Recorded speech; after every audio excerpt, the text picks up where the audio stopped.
Good morning, Saturday morning. Yes, we got the Freddy mug back. Actually, this is sadly the first appearance since it's made. Well, it made its first appearance, but first appearance since October. What a sad thing. So Freddy came back out. Yes, but we are still within October. We're nearing the end of October, unfortunately. But anyway, we're here. We got some comments here to read, so we're going to go through those.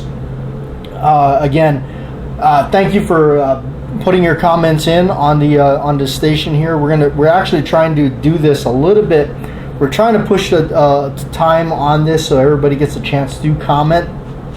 Again, no particular order, but if your comment wasn't read, it's because we didn't get to it, or you commented after the fact of the production of the show. So anyway, here we go. We got Angry Ranger is up first. Thanks for sharing your thoughts on grip making. As an old school gunsmith and police armorer, I was very busy in the mid-'80s building custom combat 1911s.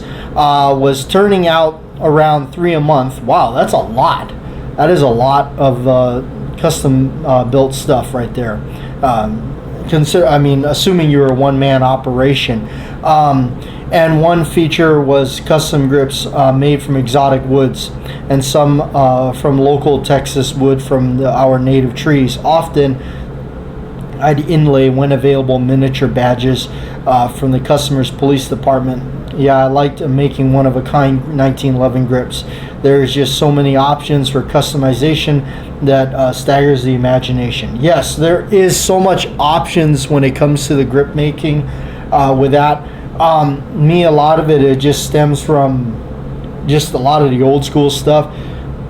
I favor a lot of the old retro kind of phenolic resin style grips that Colt was doing, especially during you could say the would have been the 50s, I believe, that 50s, and some of them were in the 60s a little bit that they quit doing. I guess it's when they kind of ran out of the keys grips, which I guess would be kind of similar to, not exactly those, but similar to those grips that were left over from World War II.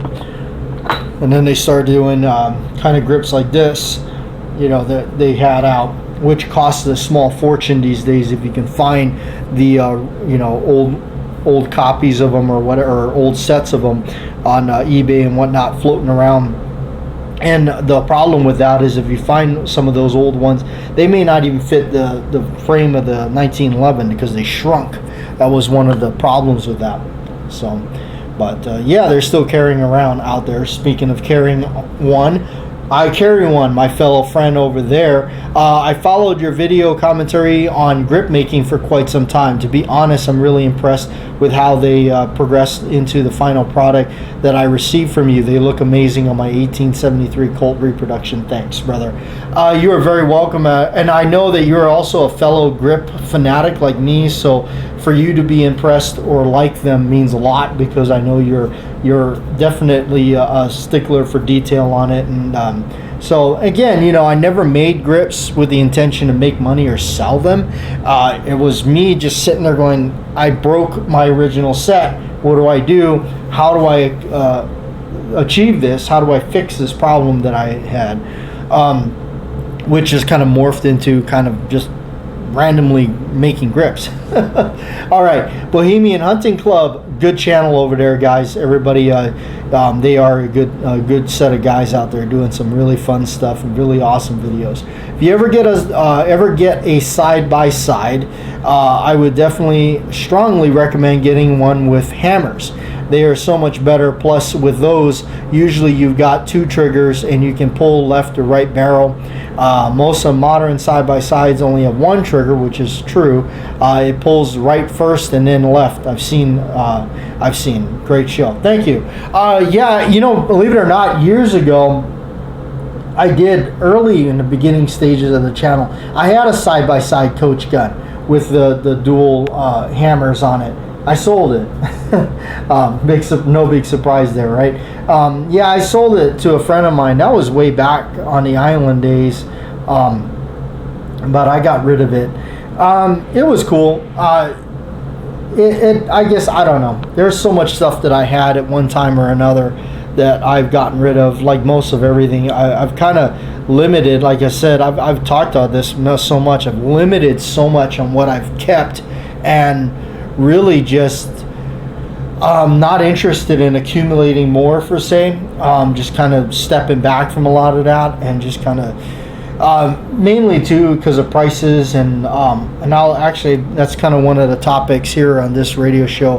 Kind of a little bit upset with a certain company that was my favorite, is still my favorite company, one of my favorite companies, but very upset at the way they conduct business. All right, my man Joe. Swig of coffee for Joe. Good morning. The High Standard is awesome. I've yet to own one. I've had a couple of side-by-side. They don't get enough range time as it is. Believe it or not, I've missed a lot with those things. I don't know. It's just the way that they're. Don't tell anybody. All right, but I will someday. It is my consistent search on Gunbroker. I have seen those High Standards float around from time to time. Not a whole lot. They're not as plentiful, and I've seen one other than the one I bought. I've seen one other, but the problem with it had rifle sights on it. That, to me, wasn't correct for the movie, and that was all about, for me, the whole romance with it is strictly the movie The Getaway with Steve McQueen. But his doesn't have that. His just has that brass bead on the front. But yeah, the only other one I saw had these rifled sights on it, and I really didn't care for that. But I guess they're somewhat difficult to find. I guess they're floating around here and there, so I don't know. But yeah, I guess they can. Let's say when I do shop around or go look for fun, I do notice that they're not available. I mean, I've not seen them, but like I said, I'm not saying I'm quit like looking for things, but it takes an extreme interest for me to go. Might perk my antennas up and say, hey, maybe I gotta have that just to fun to play with or whatnot. So there's still a couple things on the list that I may pick up in the future. Just but I'm not gonna. It's got to be something that I got to take care of other things first, and as we all know, that the way things go. All right, Slimfire. Good morning. Another great radio show. I was late hearing about the grips you were making, so I didn't get a set. My loss because I like to change them out. I also had a nickel-plated Colt 1145 ACP made in 1980, and I'm sorry that I sold it. Like many other guns that I sold, needed the money. Thanks for the video, Slim. On the grips. Now, don't get me wrong, because I know there's a lot of you that, especially now that we've been just kind of doing this radio show, I know there's a lot of you that inquire about the grips and everything. I am working on. I don't want to get anybody's hopes up. I'm trying to work on some way that I could possibly get you guys a set. I don't know if it's. I don't know how it's going to go about, but it's going to have to be pretty old school. It's going to have to be like a send me a money order kind of deal, and I'm going to have to probably use an address that is probably either where I work or something like that. I don't know. I guess that I'm not trying to get anybody's hopes up, but for somebody that really really wants a set or something like that, I'd have to figure out a way to do it that way. I'm not going to price them to make money. I'm going to price them to where I think they're fair and really just cover part of a big, just keep in mind whatever price that I was going to go with. $10 of that is literally to get the thing shipped to you, because I'm not going to ship it to you some flat or some media mail method that takes 3 weeks. It's going to be priority mail. And a small priority mail box, whatever, it's like $10 to ship that. But that's to ensure you get the thing in like a few days, depending, I guess, where you're at. I don't know. But anyway, I don't know. I've not really it may be a possibility. I don't know. We'll look into it. I know there's a lot of you that missed out that may want to get a chance to do it. So we'll see. We'll discuss it. We'll exchange things back and forth here in the radio show, and we'll talk about it, and we'll see how it goes. All right, Crazy Scotsman. From what I understand, he's still crazy. No, man, that's all in good fun, right, brother? Nice Colt Series 70 is the way to go. Wile E. Coyote is the Ruger Vaquero, and in 45 Colt, Mr. Holster did many videos on. In part of me buying it from Mrs. Holster, I needed a name, and she told me he was a huge fan of Wile E. Coyote. I love that cartoon. That cartoon is awesome. I thought it was a perfect name. I can personally attest to the quality of your grip making skills as far as keeping info to yourself. We've talked about this before. Sometimes it is necessary because sharing too much can cost us more than help us. Yeah, it can. When you're working in the kind of business or industry, sometimes it is, you just, a lot of times it is easier to just kind of step back and just be a little bit more on the, not so much, spewing out the information or whatnot out there. So sometimes that is a better way to go. Unfortunately, it is, but sometimes that is the way. Like I said, I hate it to sound arrogant or selfish or anything like that, but it's quite a journey that has been along with making those. And, it's just like, the tools and the resources are out there. Enter your adventure, that's all I can say. All right, John. Besides watching the Thunderbirds on Sunday mornings, this is my favorite weekend show. Thank you. I do appreciate that. And Sean says, good Saturday morning. Since we are still in Halloween month, what's your top 5 Halloween movies of all time? Oh boy. Wow. I'd have to put those in. I'd have to squeeze sets into that. I'd have to say, first of all, the Michael Myers 1 through 6. The original 1 through 6. 6 because I saw that in the theater. 4 and 5 definitely, but there is a certain romance I remember watching and renting part 1, part 2, back to back from Blockbuster, and just the tapes back when you rented the tapes.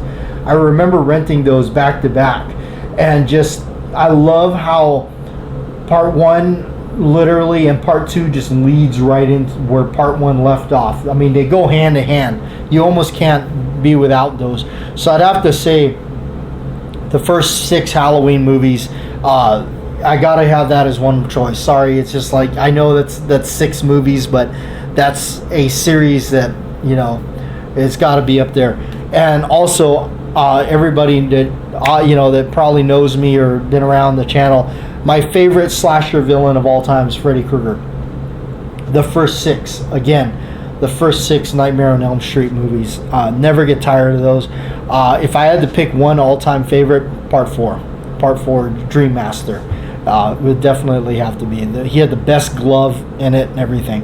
Okay, that was 2, right? Also, I'm gonna have to throw in there the Romero zombie films. I know he didn't like using the term zombie, but Night of the Living Dead, Day of the Dead, Dawn of the Dead, even the remake that they did in the 90s that he had a lot to do with. I have to throw those in there because that's got to be, that's just those films are. And Romero, rest in peace. He did a great job with those. And I have a thing for people fortifying themselves up in a house as the monster or whatever is coming to get them. I have a thing about those movies. I love them, and anything like it has to do with like a motel or a hotel or something like that. I love that. Hauntings, exorcist type deal. I'm a sucker for them. And that leads us to the other one. I'd have to throw in, this is hard because I don't know.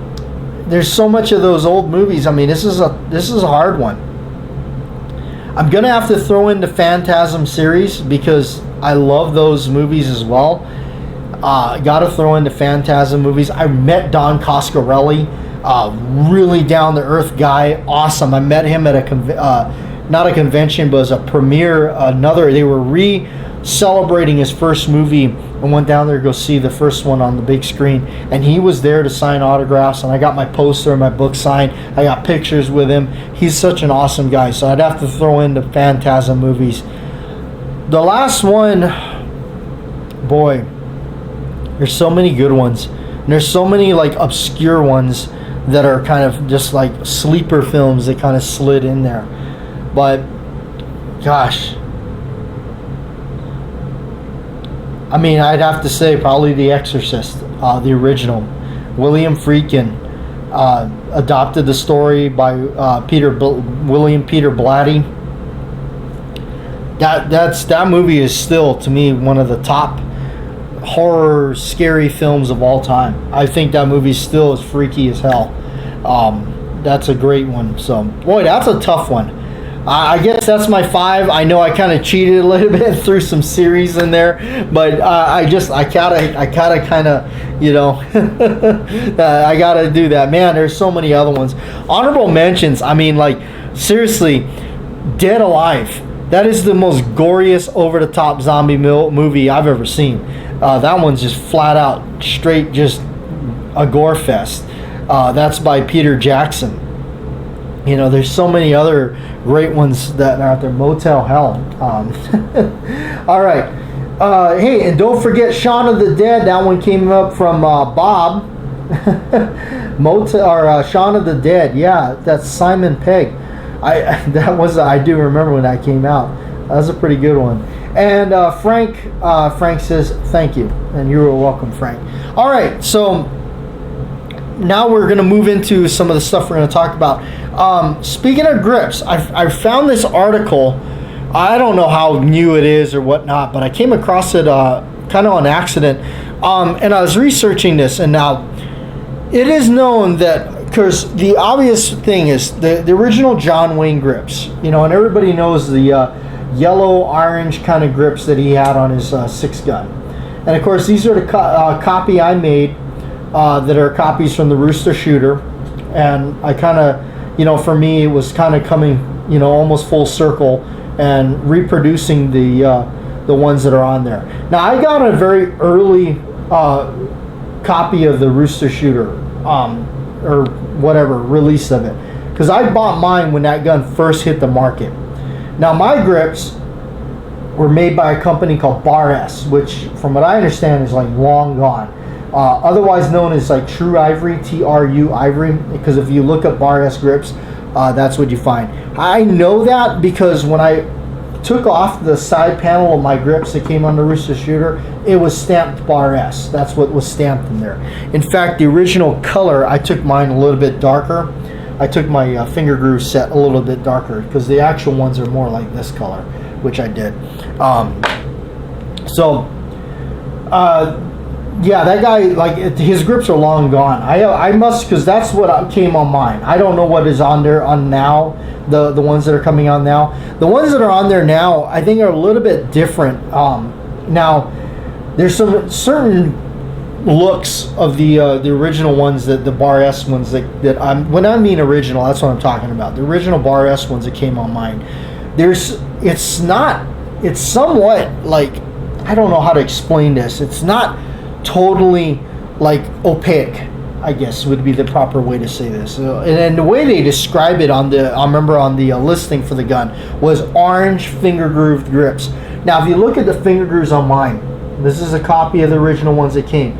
There's 4 finger grooves. I don't know what the deal was. 1, 2, 3, 4. A little one right there. Even my itty bitty hand. You know, thinking, what was the deal with that? Because that would be like this. But you would always have a finger in the trigger or on the side. I don't know. Or just, I guess, wielding it. But even if you did that, I mean, it would be interesting. So, I don't know what the whole spiel about that was. But, now, Obviously, the Duke's one were these really big, wide ones because he had just like, sausage fingers. But if you look up his grips, it was noted that he had Catalan grips. That was what he had.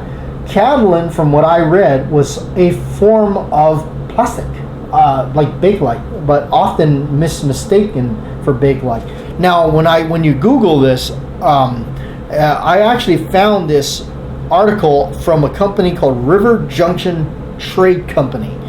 I'm going to go ahead and read this because this came up.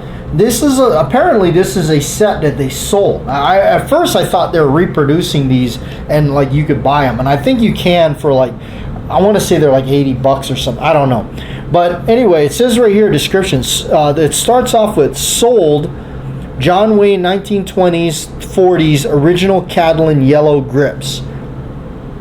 They have a part number here. Description: John Wayne style yellow grips. To be clear, I'm not saying these were John Wayne's grips. According to Al Frisch, I'm probably saying the name wrong, one of the best authorities on Hollywood movie guns, he has verified that John Wayne's grips were made by Maurice D. Scarlac, of a material Scarlac had developed, and he called it Catalan. These grips that Scarlac made, I am sure that these grips once had a decal that was the same as the one I show here. It was marked Maurice D. Scarlac handmade grips, Corpus Christi, Texas. I'm assuming, I don't know, I'm probably saying all that wrong. On the label on the inside of the grips, they have finger grooves cut under the left grip. As you can see, the grips John Wayne used on his personal movie guns. The material was produced in the 20s through the 40s and used on first generation Colt single actions. The early movie industry for cowboy movie guns makes you remember the fun of the Saturday matinee western. The material is Catalan, often mistakenly called Bakelite. Click on Catalan for more information. These set of grips here on the first generation Colt fit perfectly. They can be seen on fit on second generation, all this stuff. So they're talking about the, but anyway, that kind of answered that question, and you can see that they're pretty yellow on those. I don't know if over time, but also if you're looking at, they do have this one here. They have another thing. John Wayne looks like Catalan golden yellow grips for M1873 Colt, Uberti, Cimarron, Pieta. So these must be ones that they made maybe here. Let me see. John Wayne look-alike Catalan yellow grips for Uberti, Cimarron. The grips are colored like his grips, golden yellow. Like the Catalan used for his originals. They're made from polyurethane and 20 to 60% ivory or bone. Get the perfect finish, color, look. These grips are made they're made to sand down. So you got to fit these, obviously. So yeah, they're selling them. So these are repops. They look great. This again is by River Junction Trading Company. I'm not trying to promote them or anything. I'm not getting anything from them, obviously. I'm just letting you guys know they're $89.95. That's how much they cost. So another great company that is doing this stuff. Just so you know, I'm not getting sponsorship from this company or anything. I just came across this article. Is Buffalo Brothers. Buffalo Brothers is another great another great place that does the grips and everything. So. All right, we're going to shut this down.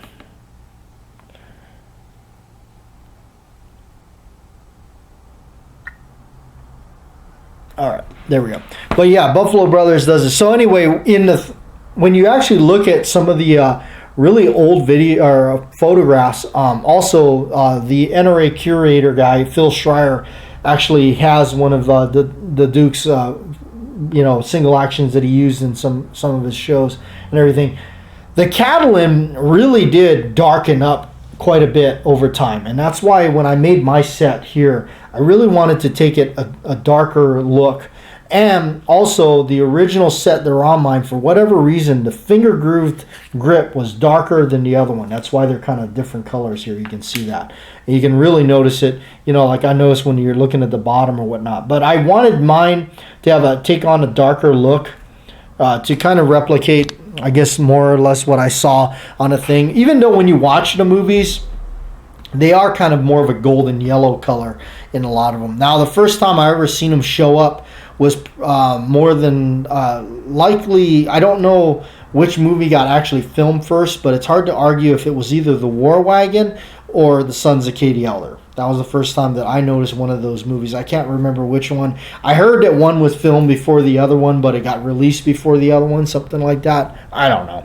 But anyway, yeah, that's that kind of there, and then I kind of tinkered around with making them into 1911 grips as well, the Catalan style. I don't know how well those will actually look on a gun. Kind of probably look goofy, but I don't know. I was just kind of messing around with that stupid kind of stuff. But anyway, one thing I want to talk about, and this is coming from, how could I put this, from the other side of the gun counter. As a consumer, you're on that side. For people that are involved in the business, you're on this side. And this is regarding Colt. The beloved Colt 1911. I love Colt 1911s. I think they're the best, for the heritage-wise, the history, because that's who John Browning sold his patents to, and that's who manufactured the pistol for the World Wars and everything like that. So Colt, their name is synonymous with this pistol. They are the granddaddy of them all. If you don't have a Colt 45, 1911, it's hard to call yourself a 1911 kind of, guy, I guess, in a sense, because it's kind of like motorcycles and, Harley Davidson, I guess. I know that's kind of, that's kind of strong words to say, but for me, the heritage and everything with the Colt, but I'm kind of ticked off at them because what they've done, and there's still this thing. So when you're a dealer or I hate using that because it sounds kind of sleazy. When you're a shop, whatever you got going on, you're a shop. You either work for the shop or you own the shop or whatnot, and you're selling the merchandise out there. Okay, in order to get Colts from your distributors, and your distributors are all about the same people. You have like Davidson's, which is one of the largest. You have Davidson's, Big Rock, Sports South, Lipsy's, all these kind of companies that you as a dealer can go to, and FFL holder, purchase your stock from them to put it in the showcase. I'm here to tell you as well, the markup is not very much. I'm going to tell you that right now. The markup is so little, it would surprise most of you as a consumer. The markup is very little. You may think that these dealers are making hundreds and hundreds and hundreds of dollars over on you, like 50%, profit margin. I wish it's not that. Trust me, it's not that. But anyway, in order to get Colt, in order to get their products, the FFL holder has to have a buy-in program. They have to have whatever it is, like 3 rifles, 3 revolvers, 3. I mean, it's like that's the only way they can do it. They have to have a whole bunch of. You'd have to have a buy-in program. They have to have a bunch of their products in their store at all times in order to even be. So Colt has alienated themselves from the market, because some of these brick and mortar stores are not going to be able to do that. Of course, places like these big companies like Bud's Guns or whatever, of course they can do it, no problem. I mean, yeah, they got a bunch out there, and I'm not knocking them or anything like that, but of course, so companies like that. But why would Colt do this? Why would they do something stupid like that? And they've done multiple stupid decisions and business practices that are just stupid. So I don't understand that. I really don't. And I just kind of wanted to vent a little bit on that and just kind of put that out, because I think that's just stupid. I've been looking for some of their products that I still can't find, still haven't found it. They don't produce it out there. They didn't keep up with the game in the market. Irregardless of the way you look at the market or whatnot, you look at what the handguns and how it evolved into what it's evolved. You know what I'm talking about. You go to most of these shops, you scan through the shelves. What do you see? You see pretty much like 80% polymer stuff, all polymer stuff. 80% of the stock in there is mostly polymer. Depends on obviously what shops you go to, but I mean, there's a big chunk of these shops, that's what you're going to see, is all polymer Wonder pistols. And nothing wrong with them. I mean, they're great, they function, and all that, but a lot of companies kept up with that and kept up with what's going on as that changed. Big name companies, I don't even need to list them, you know who. But who didn't do that? Who didn't introduce one of these type of firearms into the market? The old warhorse themselves. The rampant pony never did it. I know they've tried their hand in the wheel at some stuff. I know there was like the 2000 pistol or something like that, which failed miserably and all that. So pretty much they're like, their whole thing, their whole lineup of stuff really is very limited. They got their 1911 style pistols, they have their ARs, and they have their revolvers. And still to this day, to get them to get a Colt single action revolver, it costs you an arm and a leg. And this, for instance, this is their classic model. This thing should be like $700, $800 MSRP. Why is it that it's not more available? Why is it they also have a commercial royal blued version of this that has evaded anybody's hands, and anybody that, I mean, I saw one in person, one royal blued one that they did, which is kind of a harkens back to the old commercial guns from back in the day. Love to get my hands on one of those, but they're just not available. And I saw one at a show. The guy had it, he definitely was proud of it, and he actually sold it. I mean, I'm not saying he sold it, but that gun was like $2,400. It MSRP's for like $1,400. So there you go. I mean, it just, so what I'm getting at is they don't have a whole lot of product. They don't, it's not like they have like a new style every other year. It's not like they do that. They've been doing the same thing.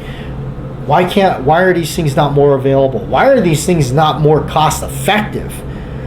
And I just feel like they're riding a lot on that name, and that's why you got all these other companies beating them out. So I don't know. I love them. I love their history on it, but it is just depressing. But it makes you also say this on the other side of that coin: if you got them, don't let them go, because they're not easy to get.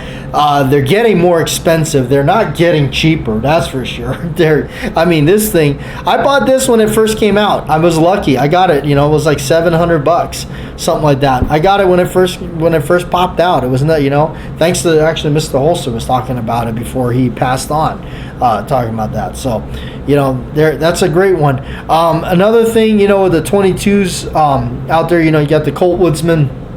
And then you got the, of course, some of the high standards are really nice, and they can be on either side of the scale on that one. And I'm talking about these all steel 22 pistols, and then you got high standard doing their remake or repop of theirs. But I've always gravitated towards it, even though I'm not the biggest fan of Ruger, and I admit that. But I will say this: this is the Mark II. This is a fantastic 22 blaster right here. Super reliable, eats about anything you can throw in there, and it just keeps trucking along. And for a price point that is, really decent, I gotta say, that's where it's at.